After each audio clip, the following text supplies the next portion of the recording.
There are heroes whose names echo in history books.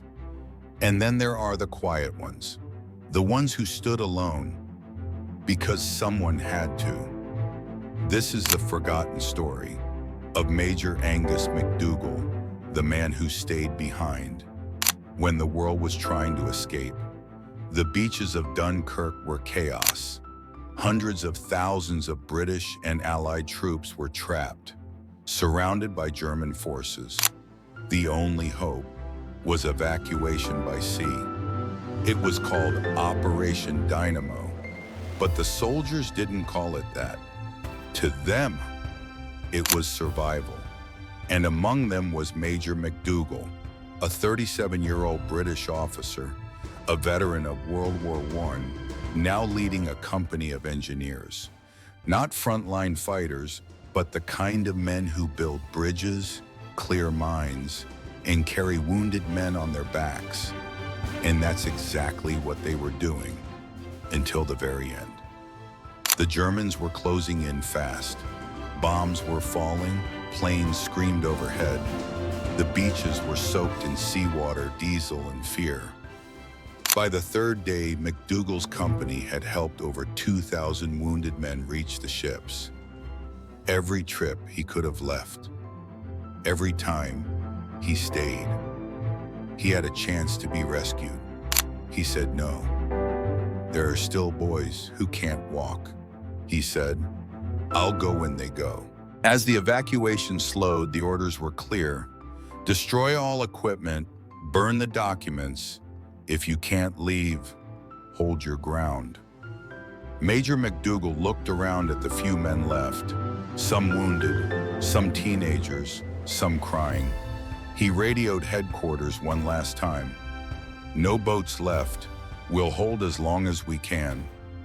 And then quietly he made a decision. He told the last few able men to take the final life raft out. He stayed behind with the wounded. No one asked him to. No one ordered it. But when the sun rose the next morning, there he was, sitting between rows of wounded boys, rifle in hand, waiting for the enemy. Not a general, not a politician, just a man who couldn't leave others behind. The Germans arrived around noon. They expected resistance. What they found, bam, was one man standing and a dozen injured soldiers behind him.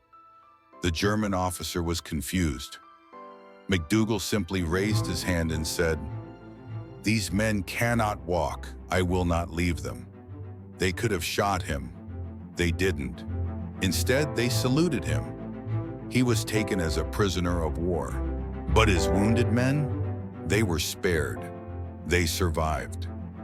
Years later, when those soldiers returned home, they told the story of the man who chose honor over safety, of the officer who faced down an army not with bullets, but with bravery. McDougall spent 5 years in a POW camp. When he was finally released, he didn't seek attention. He didn't write books. He returned to a quiet life in Yorkshire. And when asked about Dunkirk, he said, "I did what any man should do. You don't leave your people behind." He died in 1970. No parades, no national ceremony, just a small funeral in his hometown. But among the crowd were 7 men, old, gray, some in wheelchairs. They were the men he stayed behind for. You won't find Major Angus McDougall in most textbooks. There's no movie about him, no statues. But in the darkest hours of war, he became light, because real heroes don't always fight to win. Sometimes they fight just to stay.